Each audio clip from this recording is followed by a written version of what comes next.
What's going on, family?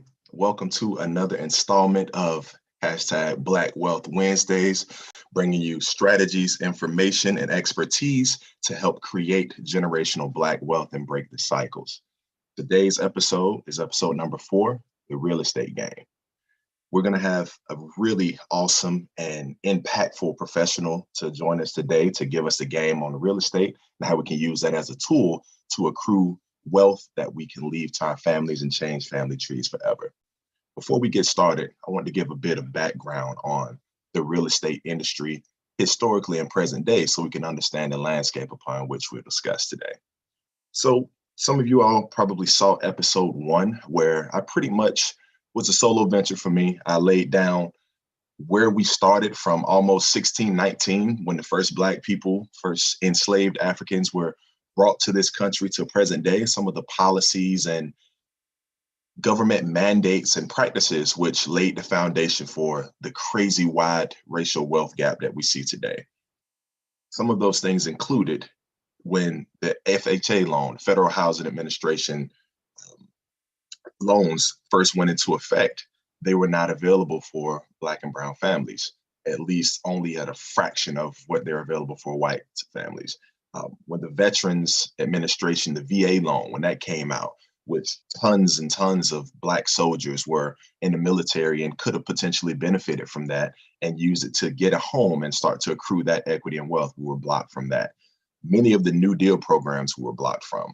We've talked about the redlining, how this was something that started off as a local and then a regional and then a national policy to strategically devalue Black home assets and value, and also to put in place restrictive racial covenants in which people would legitimately be punishable, sometimes by law, other times by sanctions and penalties, and restricted from selling to Black families.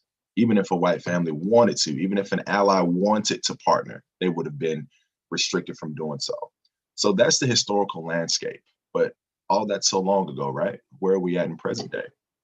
The Brookings Institution reports that racial disparities between Black and white households are present in 2019, as recently as that. 73% of white families compared to 42% of Black families own a home. Black families are not only less likely to own a home, but their home ownership also yields much lower levels of value. In 2019, the typical white family home value was $230K compared to $150K for Black families. Now, when you hear that, you think, okay, maybe they're not in the same neighborhoods. Maybe, you're on the better side of town, you're across the tracks. And then, that can explain the difference in valuation, right? Not so fast.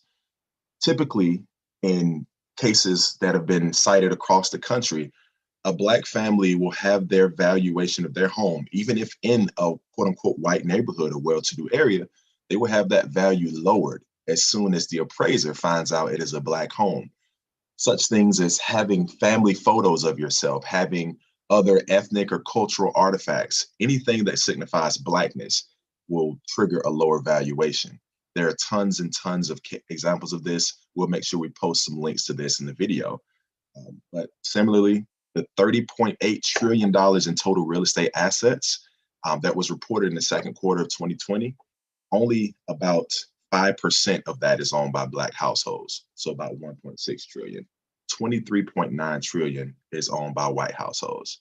And again, we don't want to perpetuate a narrative of Black versus white, but it's foolish not to acknowledge the foundations upon which this nation is built and currently operates.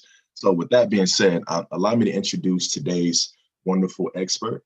Her name is Michelle Keaton-Barrow, and she's the CEO of Keaton-Barrow Realty in Raleigh, North Carolina. Michelle has 25 years of proven business negotiation and leadership experience, and that's the reason why customers have turned to her for all of their real estate needs. Michelle is the go-to mover and shaker in the Raleigh and Charlotte area, North Carolina real estate markets. Her reputation is defined by a single word: trust. All right.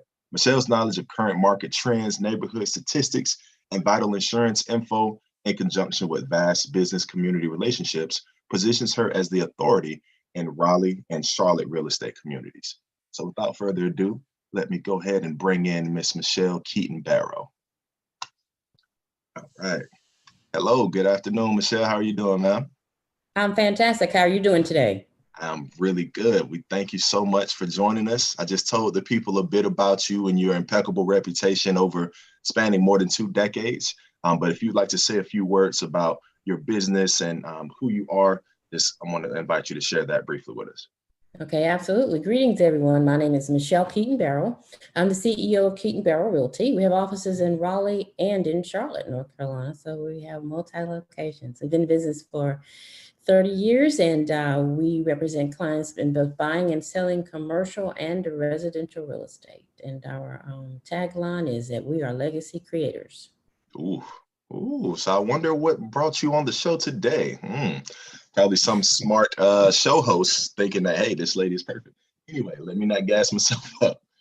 Michelle, let's hop right into it. Describe what it is exactly that you do and the general significance of the real estate space. Okay, well, again, we help buyers and sellers in the real estate arena.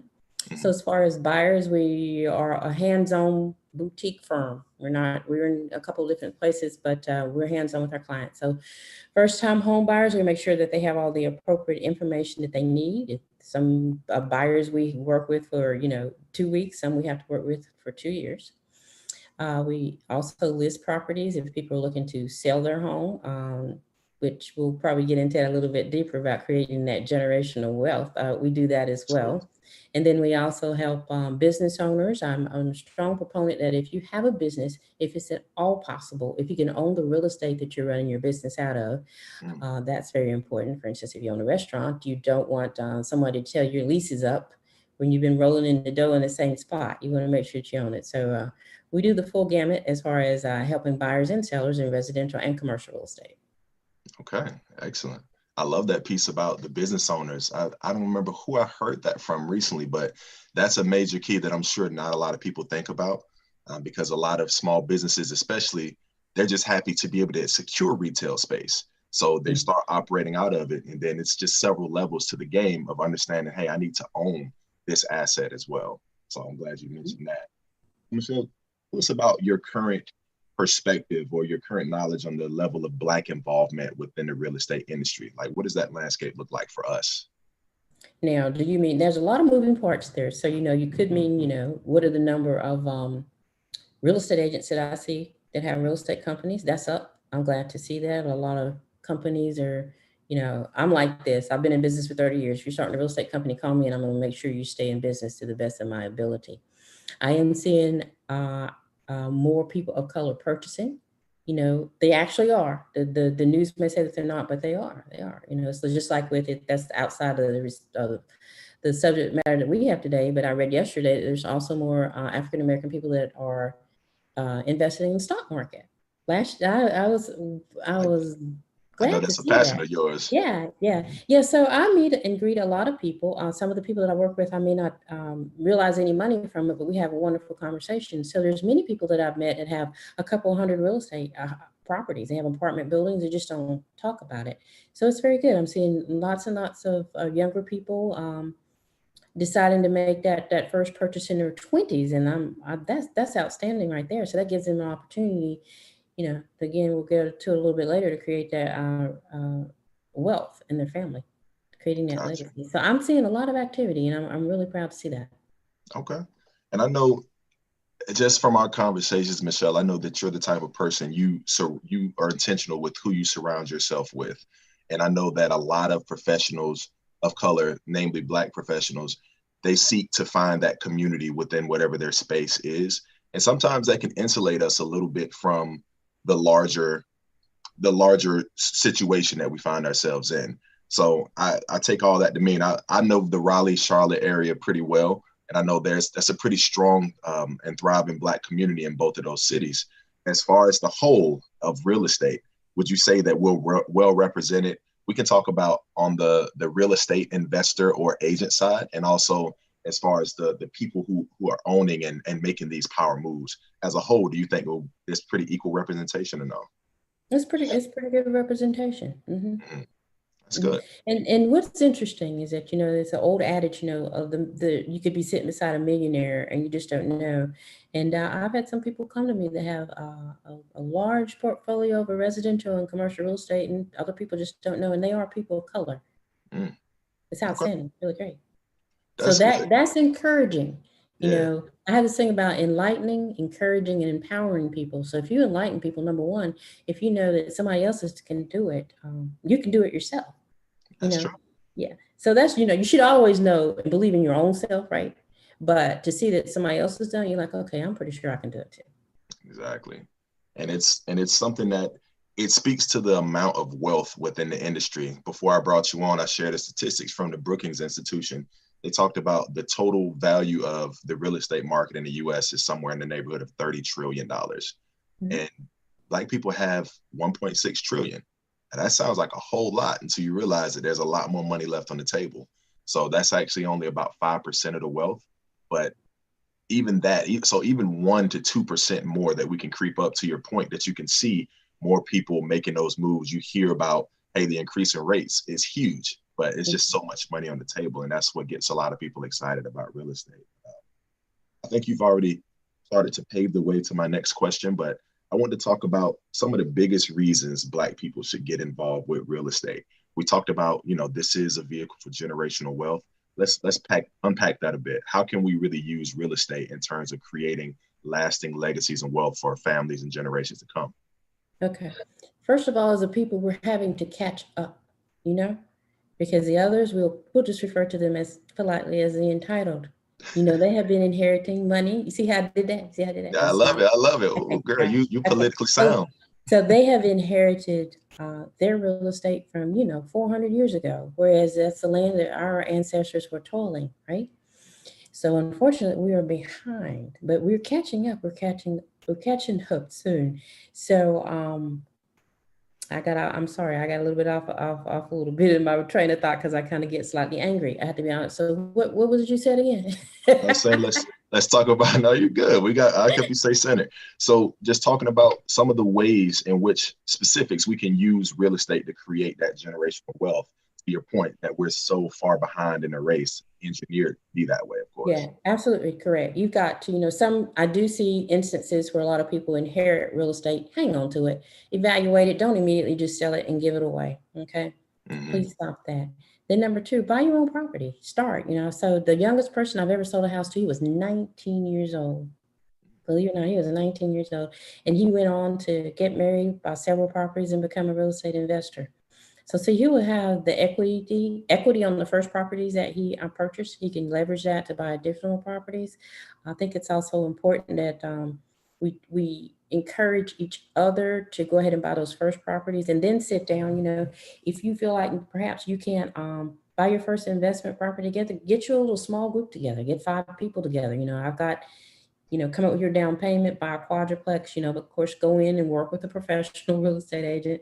Make sure you have all your I's dotted and your T's crossed, because we can do this, but sometimes it takes an effort to do it together. And I'll be honest with you, other societies, other cultures, they do that. They work together so they can get to the place that they can work individually. Of course, you have to have the trust factor there. So number one, start out by your own property first. If you inherit anything, look into seeing if you can keep that into your property or turn that into an income producing property.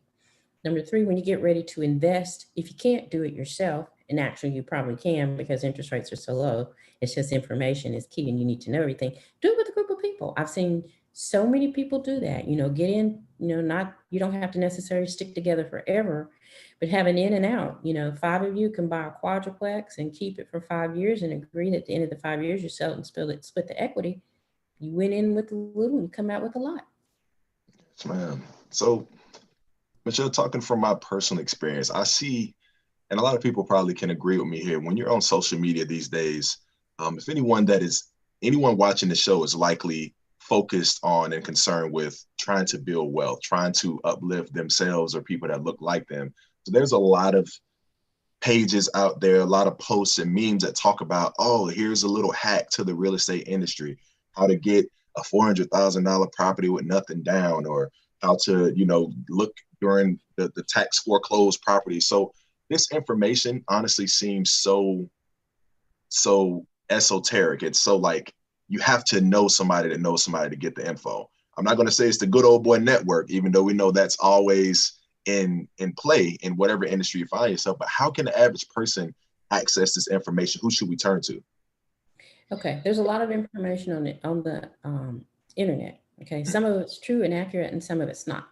Right. First of all, you do need a real estate professional when you start out. I'm just telling you, in the state in which you're looking to purchase the property. I'll give you an example. The state of South Carolina, you can have what are called tax liens. A tax lien property. If a person is behind on taxes, you can pay that municipality that money, and if the person doesn't come back in 2 years and pay it off the loan, then it's your property, and you have gotten it really cheaply, and that's true and accurate, correct? Right. Okay, it is. It's you might pay $2,000 in taxes, and you would have actually bought a $80,000 property for $2,000, but you got to do it correctly. So sometimes those things that you see, they make it seem, there's a process to it. You just don't get $2,000 and it's yours the next day. You'd have to wait for 2 years in that particular one. The municipality would pay you interest on your money if it so happens that person shows up and catches up. If not, at the end of that period, that is your property. So with that being one scenario, there's 50 additional scenarios, buying foreclosures at a courthouse step or things like that. So, but you have to be careful, because what I see a lot of is people paying $1,000 or $2,000 or $1,500 for a class. Okay. And how to perhaps do some of the things that does not apply to the state that you live in. Each state is different. The state of North Carolina doesn't have tax liens. We do it differently. Okay. So it can be done, but you need to be careful and not get taken advantage of. And again, the main thing is giving somebody a couple $1,000s. And I know when people have taken those classes in the area, because I start getting weird phone calls. And then when they tell me they're not pre-approved for a loan, and essentially what they want to do is they want to sell something that they don't own yet for no money. So it's complicated. So yeah, just beware of that. Buyer beware.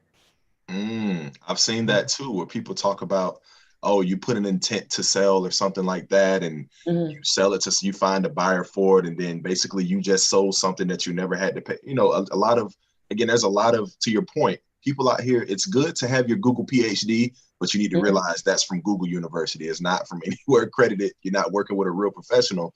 So, and that's the tough thing. The information age has so much out here to tell you, but you have to have, to your point, a professional like yourself to help wade through fact and fiction. Yeah, and if nothing else, contact an attorney. See what's real and what's not real, because you hate to put up $10,000. Like, because you took the class for $2,000, then you put $10,000 up, and it really wasn't money. You did need some money. You thought you didn't need any money. That's what you run into a lot of. Okay. Yeah. So you talked about, I guess that's one of the biggest pitfalls that we should avoid as far as getting into this real estate space, putting our faith and our money in the wrong sources before they're fully vetted. Like, what are some of the other classic pitfalls you see people become victims of? What else should we look to avoid? Just be careful when you do get a professional. Make sure that they know what they're talking about. Okay, that they don't lead you into a situation where 2 years later you find out what you're purchasing just wasn't in a good area. I mean, there's enough information now to know what's going on. And then another thing is that don't sell something too soon. It's almost like a stock. It's like, don't let somebody hoodwink you into selling your property that's going to double in value in 2 years.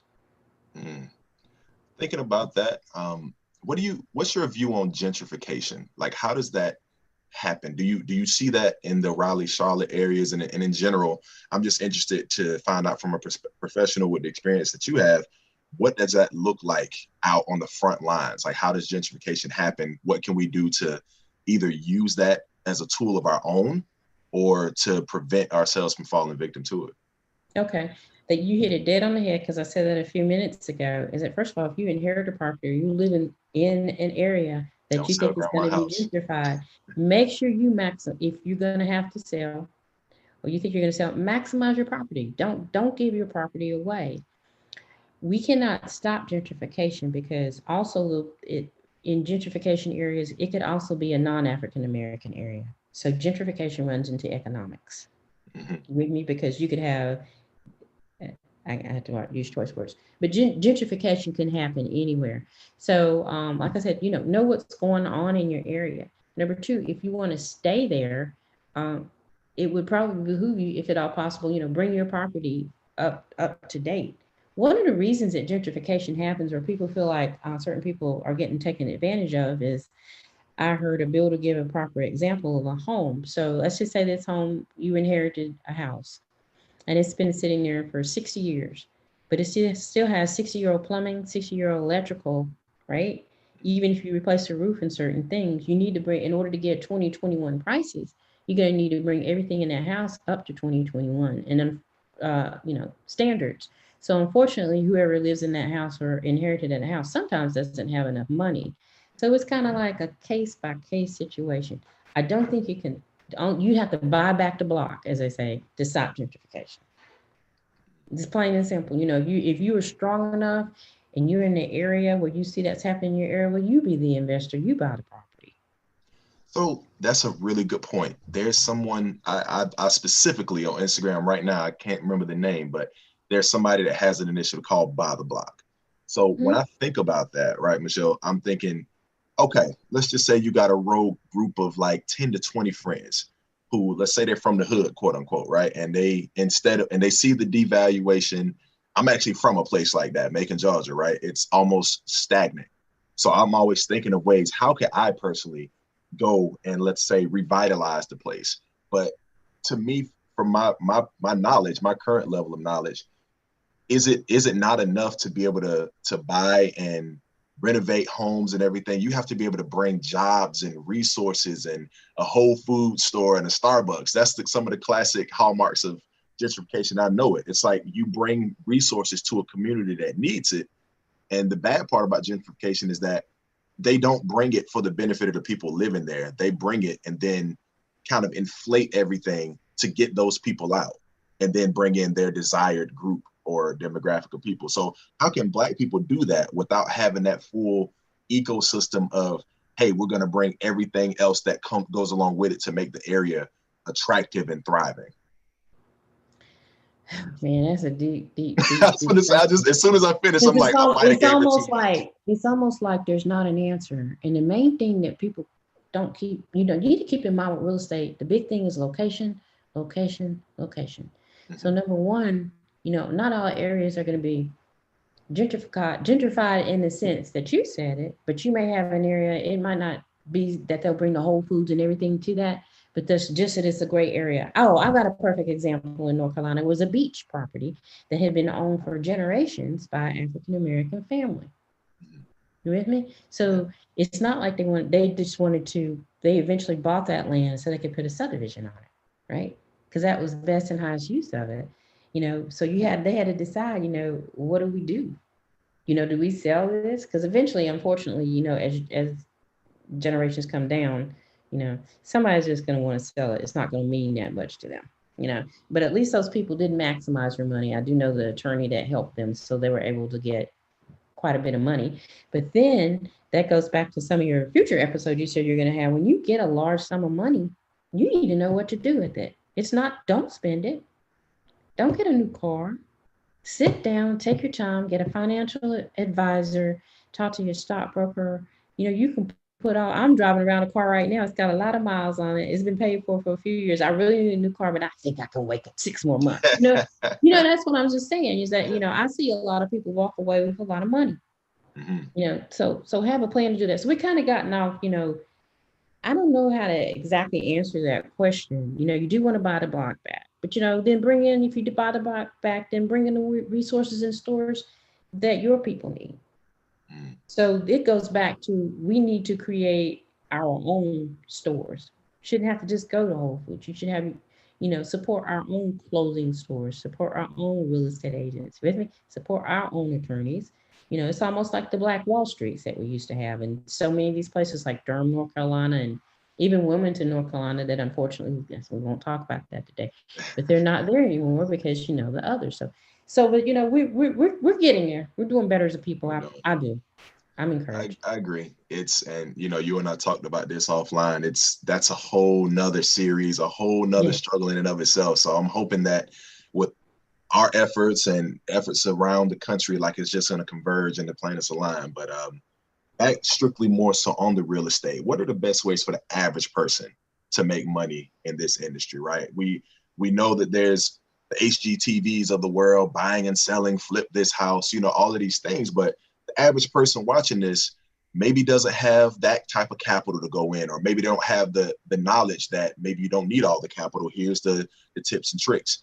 And maybe they don't have a way to buy a house. So like for the average Joe, what would you say is the most accessible route to get into the industry and start making it work for you? Okay, let's just put everybody kind of a different category. If you're a first-time home buyer, depending on your income and your credit, and everybody needs to have good credit. Okay, let's just start there. Please have some credit. We can get past money. Extra credit. We can get past the money, because I'm gonna tell you right now, if you have great credit, I have plenty of ways, whether you make $38,000 a year or $300,000 a year, I can get you a property for no money down. But you gotta have good credit. It does exist. They're not gonna discriminate against you, but you gotta have good credit.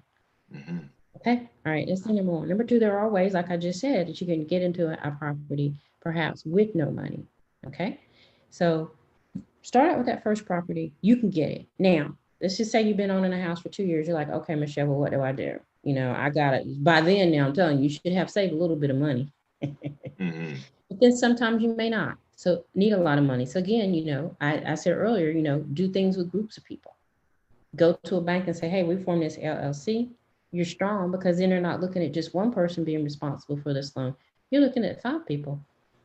Tip, don't go to a big bank, go to a small bank. So don't go to Bank of America, go to some of the smaller entities that are in, I'm not going to name banks because it'll be like I'm endorsing, but that's a hint. Go to some of the smaller local banks. They have a person in there who will be happy to give you a loan. They're not give you 10, but they'll give you that small one to get started, to perhaps just buy a little small single family home and rent it out, or duplex, or up to a quadruplex. Mm-hmm. So there's ways of doing it, and then don't just think, where my office is in Raleigh, it's a small office condo. Before I bought this, actually the owner, I rented it from an African American owner. We had to kind of work out something, but I ended up buying it from him. So my office is here. So, there's lots of things you can buy, or you could buy a little small building and make it a business incubator, and then suddenly you've got 4 businesses out there. So what you really need to do is sit down and come up with a strategy and think. So if it's something you can't do today, and I sit down with you and say, well, what I need for you to do, your credit is great. You need to come up with a plan to save $15,000. Don't say, oh my God, I can't do that. Yeah, you can. People do it all the time. Get a side hustle, extra job, or give up something. That's it. Everybody just wants to have everything because they see it on TV.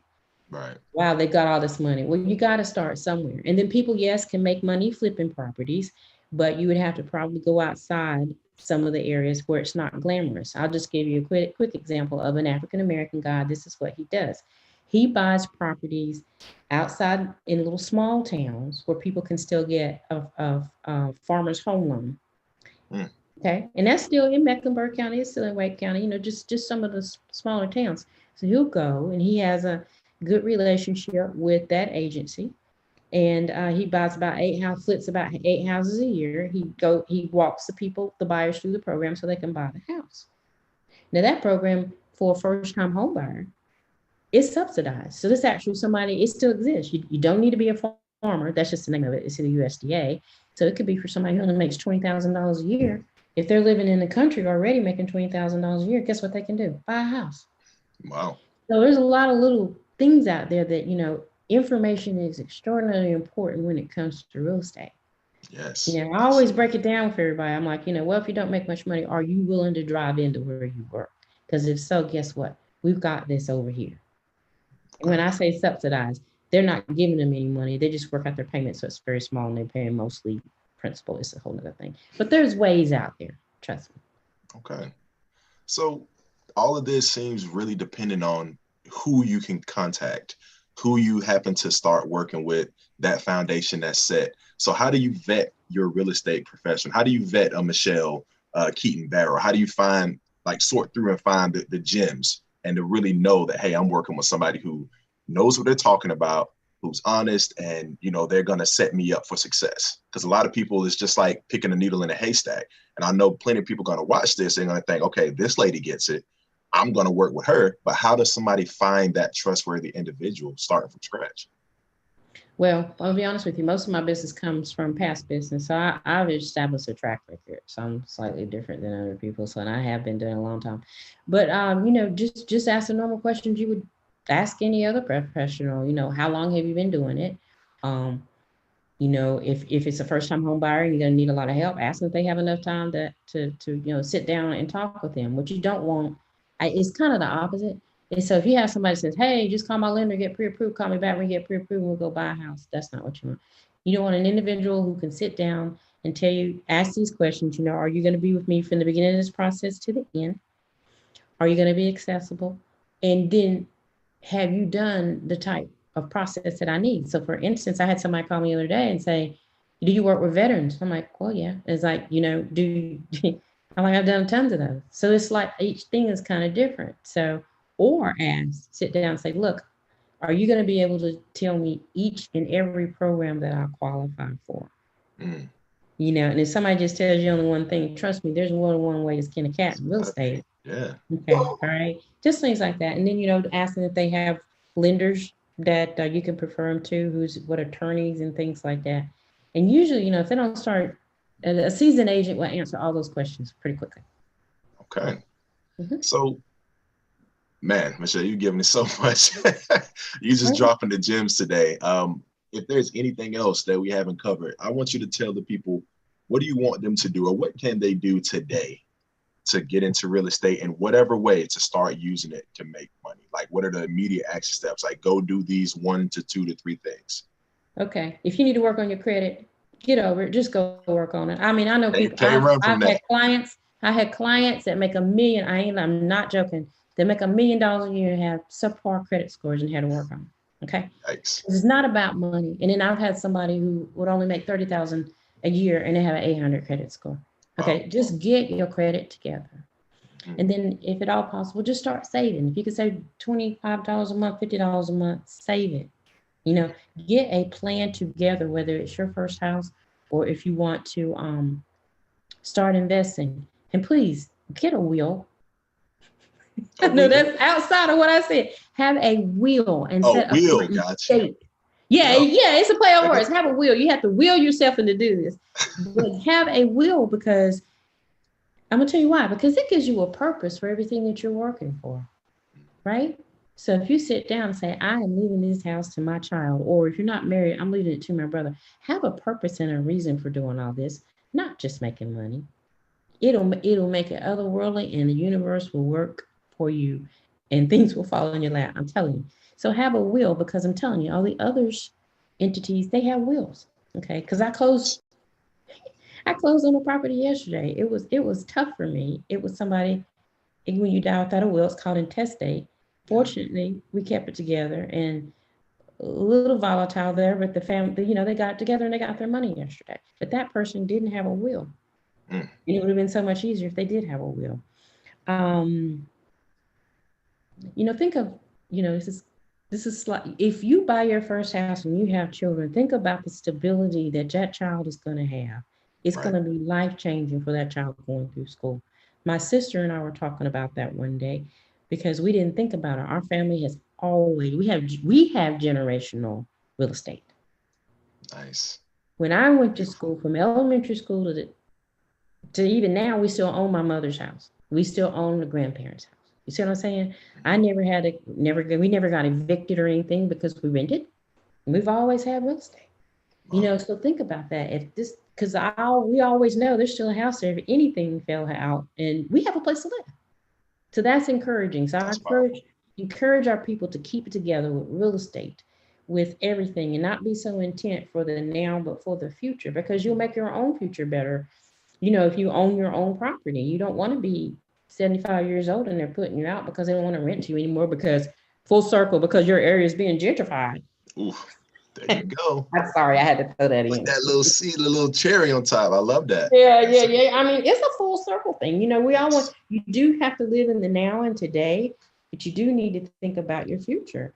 Absolutely. And then all the things that our ancestors have done for us in the past. Come on, I just feel like it's up to me to talk to you today. If there's any way, like I said, I can enlighten, encourage, and empower our people, I'm going to do it. And I say that all the time. For everything that our people have been through, all the ways that we've had to scratch and claw, it's incumbent upon us to do better. It's incumbent upon us to take advantage of what little benefits they were able to eke out and to take things to the next step and to keep doing that each generation. So I love that. Man, Michelle, where can people reach you? Where can people reach you to work with you or ask questions? Like what platforms, and where are you at on the internet and elsewhere? Oh, okay. All right. Well, we have because I'm in two cities, we have a couple websites. So Keaton-Barrow.com, Charlotte NC area real estate.com. And then on Instagram, it's Keaton-Barrow Realty. On Facebook, we're Keaton-Barrow Realty, and also Charlotte NC area real estate.com.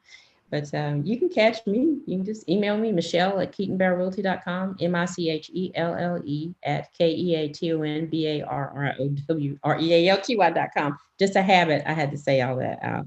And you That's how you know somebody do a lot of interviews and they the jump, right? She just used to spelling it out for people. Yeah, or you can just call me on my cell phone. It's on my cell phone is on my card. I'm not gonna run from you. If I don't want to talk to you, I'm gonna block you. But my cell number is 919-271-8241. 919-271-8241. Perfect. And people can pull up on you at your office too? No, I might not be here. We're having a pandemic. No. I do have a note on my door. It says, stay safe. If you come in, you must wash your hands and use hand sanitizer and with your mask on. And then that's real. I love it. All right. Well, listen, folks, I'm about to go ahead and wrap up everything. Michelle, I want to thank you again so much. The wisdom you've imparted today, I mean, this is chock full. I have no doubt that anyone that sees this episode is going to have tangible tools, tangible knowledge to go ahead and really start doing the darn thing. And one of the biggest things I walked away from is that as much information is out there, as many degrees in Google PhD you think you can get, you need to work with a professional. So find your own Michelle Keaton-Barrow, find her specifically, but we got to work with the people who know what they're talking about, and we can make real estate work for us. It's the misconception that you need to have thousands and thousands of dollars to get started. There's so many different ways and so many tips and tricks to the game that you can access and start getting into this industry that people usually think is reserved for only the very rich or the very well off. So thank you for sharing everything. And folks, I'm going to make sure that we tag Michelle and everywhere we post the video. So please, question and comments that you have, put it on the video. Michelle will be able to answer it to the best of her ability. And of course, if you want to work with her, she's already gave you all the information for that. And with that being said, we're going to wrap up episode 4 of Black Wealth Wednesdays, and we'll see y'all for the next installment. Michelle, thanks again for joining us. Absolutely.